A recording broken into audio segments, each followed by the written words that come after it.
liquidity inducement theorem. Pretty much that's what we will do, and later on, and of course, we will look like that, right? Strong as shit. So we will look into now the 4 main steps, and that's universal facts, okay? That will always be the same no matter what. No matter what market, no matter whatever, we have 4 main steps, bigger steps. Again, that's why it's main steps, okay? And we of course start with number 0.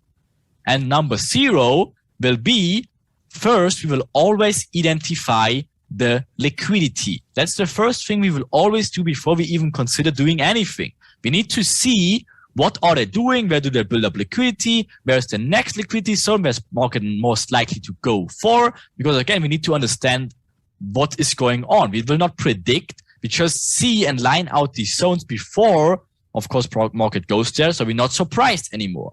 So that's why we identify the liquidity first. Then we have something we call an intraday cycle. And then we need to understand like where we are in this intraday cycle. But of course, we teach you exactly what this internal cycle is in a bit. But then the next spot would be looking for an inducement. Again, if we identify the liquidity, then we understand where we are in the cycle. Then we can expect, of course, an inducement.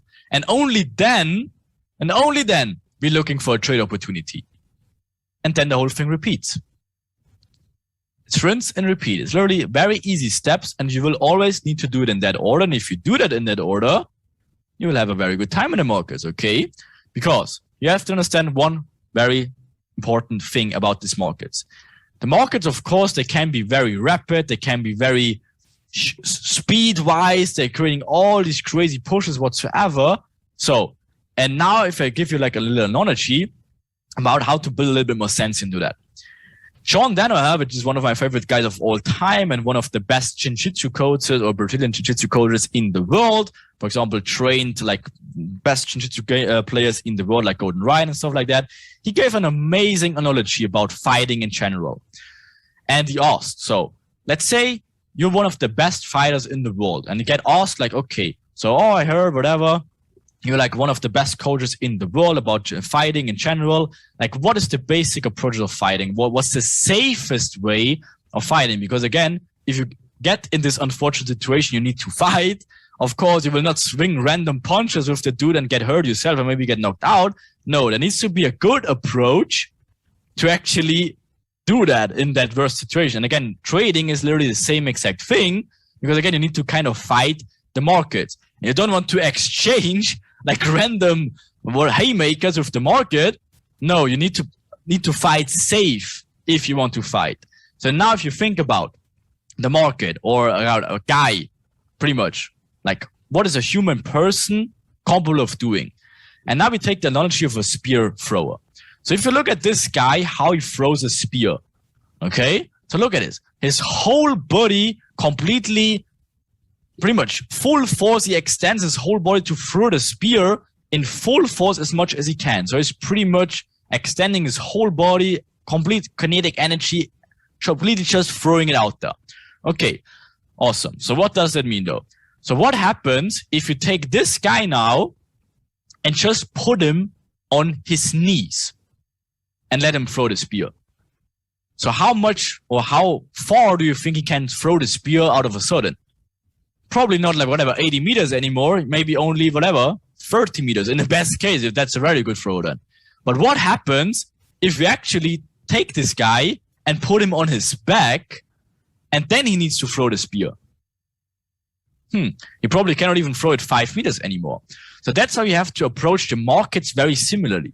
So if you, again, take the analogy of fighting, what's the safest way of fighting? Because again, you want to make sure that the guy cannot completely extend his body and whatever, sprint at you and whatever, gives you a haymaker from the side. The safest way of fighting is, of course, getting the fight to the ground to take this rapid movement away from him. Of course, you can avoid the punch, but then again, this guy is still standing and can want to run at you again and swing the punch. Same thing with the market. So how can you take the market to the ground? Because again, if it's on the ground, the kinetic energy, that the rapid completely extension is gone. Okay, it's more safer on the ground and it's way more unlikely getting knocked out whatsoever. Or a different point is you're getting in line with the punch.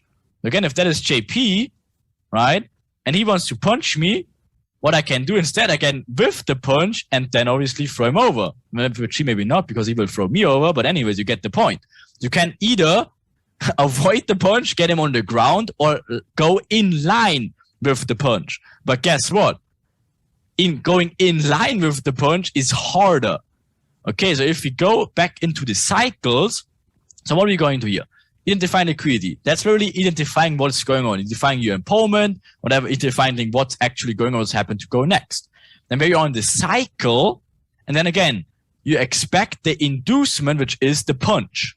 So if you're getting more experienced, you can add a different step in here and you roll in line with the punch. Does that make sense? So again, if you have Asia range in here, builds up the buy trend in here, never breaks out, builds like a false break of here. So what do you expect already? Now London Open is here. What do you expect already? You expect the inducement high and you can roll with the inducement, but then get the hell out of there. And then of course you expect this. So you can do either two things. You wait for the inducement to happen, or you trade in line with the inducement before it happens. You roll with the punch. But that's the advanced approach. So the safer approach is to wait until the inducement is done, and then you find your trade opportunity. Again, when does it happen? You have this or whatever structure point here, inducement, let's call this inducement, internal break of structure, getting the market on his back, internal break of structure, finding the mitigation zone after the inducement. There you go, mitigation, and then go. That's the safer, way safer approach. That's taking the market on the ground and getting the force away of being whatever. The inducement can be like this. And you're chasing the market and getting punched. No, you wait until the market is on its ground, show its intentions, and then you line with it. Okay? Or, of course, you can take this buy if you expect the inducement, but then you need to get out of there. Okay? Sounds good? Slip like Canelo. There you go. That slip was actually crazy. That one was really good. So, and then again, this is the overall main steps we gave you, but in overall you have to understand that note, you can add or remove steps. That's just the basic guidance we give you, but of course, all these steps are identification areas and processes. And each one of those will of course be discussed in way more detail, but for now I just want to understand this overall fact. So again, the moment you're getting more experience, you can trade in the inducement, taking the momentum and speed. Of course, that always leads to very quick and awesome trades. But again, it's dangerous because again, you're literally rolling in line with the punch. And again, it's better if you wait for the miss of the punch, wait it out, and then he falls over because he loses balance. And then you wait for the break of structure and enter after that. So for this week, again, we will show you some even more intense stuff. But for this week, before we continue, I want you to be like this. This lioness in here, again, look at it. It sees so many preys, whatever you want to call these things. My English is completely whatever, buffalo. I don't even know what it is, right, in English. But again, you see, it easily could rip a few of those like things apart. But guess what? It's just being patient for whatever reason.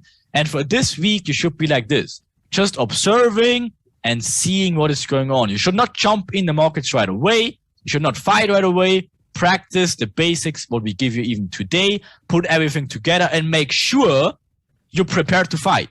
You should not fight before you're not prepared. Again, there's a saying, the more you sweat in training, the less you will blood in a fight. Okay, so better make sure you sweat in training a lot to avoid whatever an injury in a fight. And again, don't be like this kid and jump right away and don't know what is going on and try to utilize everything, whatever, and jump in the market and confuse yourself and whatever, include like an indicator in that and da-da-da. No, just be patient like a lion. If you take a lion, again, what does he do before he sees like a herd of buffaloes? What is he doing? Goes the lion here and just jumps straight into his herd and just attacks one random one? Of course not. what is he doing? He just lies there and observes. Observes the herd and sees and observes and finds weaknesses. He sees maybe he looks at the smallest one, maybe the oldest one, the weakest one, whatever. Maybe this guy is limping in here, whatever. He finds obviously weaknesses in the whole herd, and that's how you find weaknesses in the market in terms of liquidity areas. And then you just wait for the right moment. Again, if this buffalo herd, whatever, goes to water place, and then this old one in here, which has a limping foot, he wants to drink, and all of a sudden, he slips. Again, that's the moment. Then you jump in. But you wait for the right moment. You don't jump in right away. First you observe, then you wait, and the moment an opportunity shows, then you jump in. Make sense? Awesome. So again, 4 main lit steps.